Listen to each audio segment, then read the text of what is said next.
Doctor ఈ మధ్య మనం ఫ్యాట్ డైట్స్ చాలా చూసాం. పేర్లు మనం చెప్పుకోవద్దులే గానీ, ఈ డైట్స్ చేసిన వాళ్ళు షుగర్ వ్యాధి పూర్తిగా తగ్గిపోయిందని, ఇక మేము టాబ్లెట్స్ వేసుకోక్కర్లేదని చెప్తా ఉన్నారు. అసలు ఇది ఎంతవరకు నిజం? ఇప్పుడు మనం ఈ ఫ్యాట్ డైట్స్ గురించి మాట్లాడే ముందర ఒక ఇంపార్టెంట్ విషయం మాట్లాడుకోవాలి. ఆ ఇంపార్టెంట్ థింగ్ ఏంటంటే, ప్రపంచంలోని ఆహారంలోని మూడు వస్తువులు ఉంటాయి. ఒకటి కార్బోహైడ్రేటు, తెలుగులో పిండి పదార్థం అంటాము. రెండోది ప్రోటీన్స్, మాంసకృత్తులు. మూడోది కొవ్వు లేక ఫ్యాట్. రైట్. ఏ డైట్ తీసుకున్నా కూడా ఈ మూడే ఉండాలి కదా.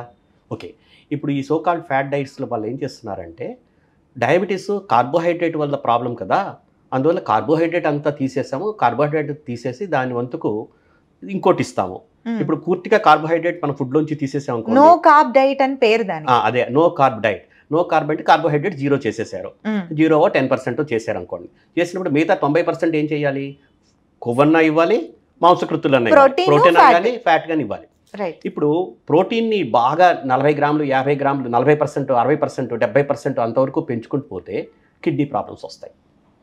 ఓకే, అందువల్ల ఆల్రెడీ ఈ టైప్ ఆఫ్ డైట్స్ తీసుకుని క్రియాటినిన్ బాగా పెరిగి ప్రాబ్లమ్స్ అయ్యి కిడ్నీ ప్రాబ్లమ్స్ తెచ్చుకున్న వాళ్ళు చాలా మంది ఉన్నారు. అదొకటి.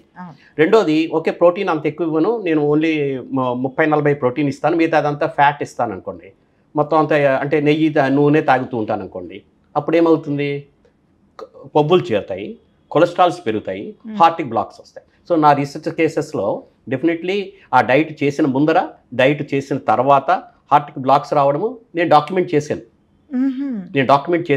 సో ఇదేంటంటే లైక్ ఏదో ఒక స్టేడియం మీదనో లేకపోతే అక్కడికో పోయి అది మానేసి ఇది మానేసి, ఇది ఎక్కువ తిను, చికెన్ తిను, మటన్ తిను, ప్రాన్స్ తినేసి కంప్లీట్గా రైస్ పూర్తిగా మానేసి, కార్బ్ అంతా పూర్తిగా తీసేసి, అది అర్థం లేని ఉన్మాది మాటలు.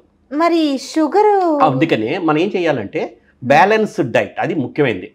ఆ ముఖ్యమైన బ్యాలెన్స్డ్ డైట్లో 40-50% కార్బోహైడ్రేట్ ఇవ్వండి, 30-40% ప్రోటీన్ ఇవ్వండి, 10-15% ఫ్యాట్ ఇవ్వండి. ఆ విధంగా బ్యాలెన్స్ అనేది చేయాలి. చేస్తేనే మనకి డయాబెటీస్ మంచి కంట్రోల్ వస్తుంది, దానివల్ల మిగతా వాళ్ళకి ప్రాబ్లమ్స్ రాకుండా ఉంటాయి. పేషెంట్స్ మెయిన్గా ఈ డయాబెటీస్ అనేది ఎందుకు కంట్రోల్ చేయాలి?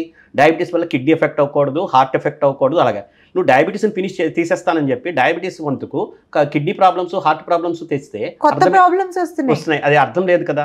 సో అందువలన రైట్ పద్ధతిలో, ప్రకారంగా మనము డయాబెటీస్ని నియంత్రించాలి.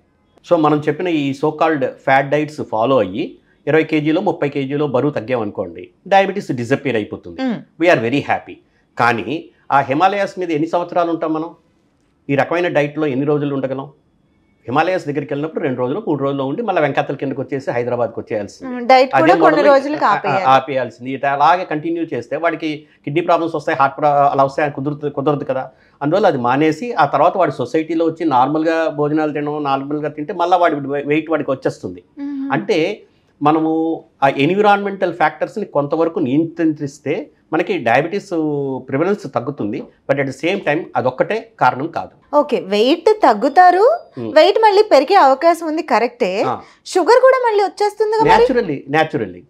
సో షుగర్, స్వీట్స్ మళ్ళీ మొదలెట్టి ఎక్సర్సైజెస్ మానేసి ఎక్స్ట్రా డైట్ అది తీసుకుంటే మళ్ళీ బరువు పెరగగానే వాడి డయాబెటీస్ వాడికి వచ్చేస్తుంది. అంటే అందువలన complete reversal of the diabetes అనే మాట లేదు.